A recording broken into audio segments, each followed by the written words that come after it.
Myra Goldick began her journey as an artist at 5 years old, when her world of colors blossomed when she won a coloring contest at the New York Daily News.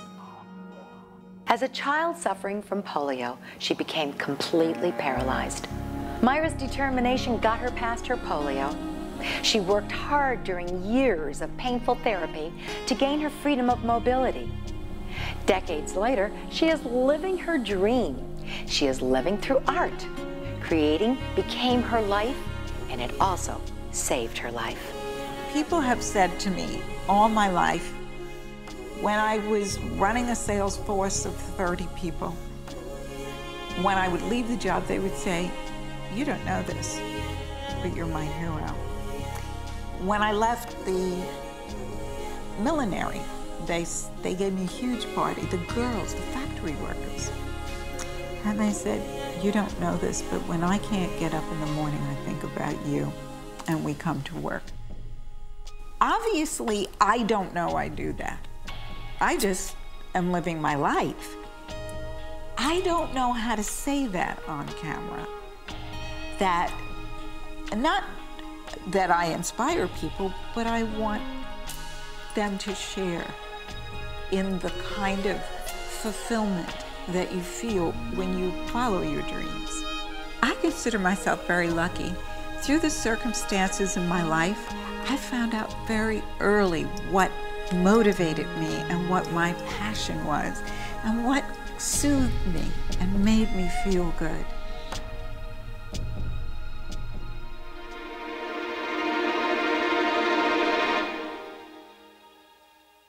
I think that the human form is my fixation.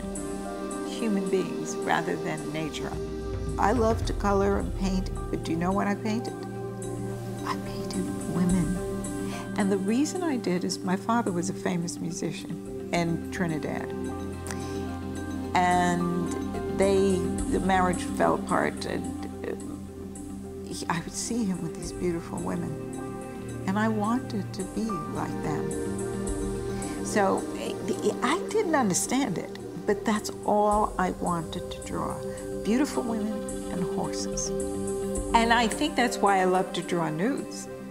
And then my body became deformed after polio. I became more fixated with it. And that's not something I can say. I look at a rainbow and I go, wow, that's gorgeous. It doesn't inspire me to go and paint.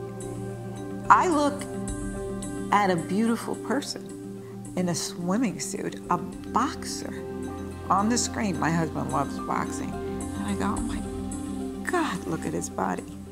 I look at a girl and I go, this most incredible nature is the most incredible thing in its perfection. I don't really paint landscapes. I didn't paint with the purpose of sales.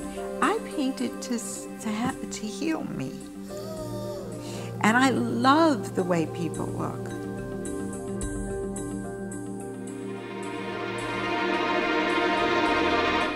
I always begin with the primary colors, red, yellow, and blue.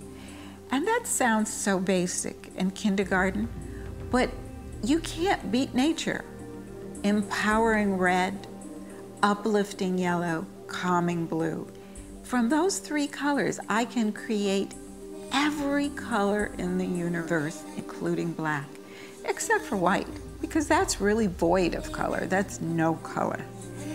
And you can buy these colors, but trust me, if you don't really understand how nature mixes colors, you'll never quite master creating art in the way that nature does.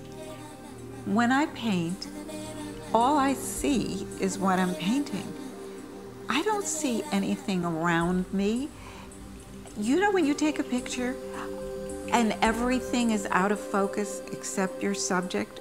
Well, that's exactly what painting is like. What's happening around me, behind me, tomorrow is out of focus. And I am so focused on that painting. It's so uplifting and exciting. Just not letting annoyances static come into your view, focusing on that wonderful piece of art that you're creating. And in your mind, you float away.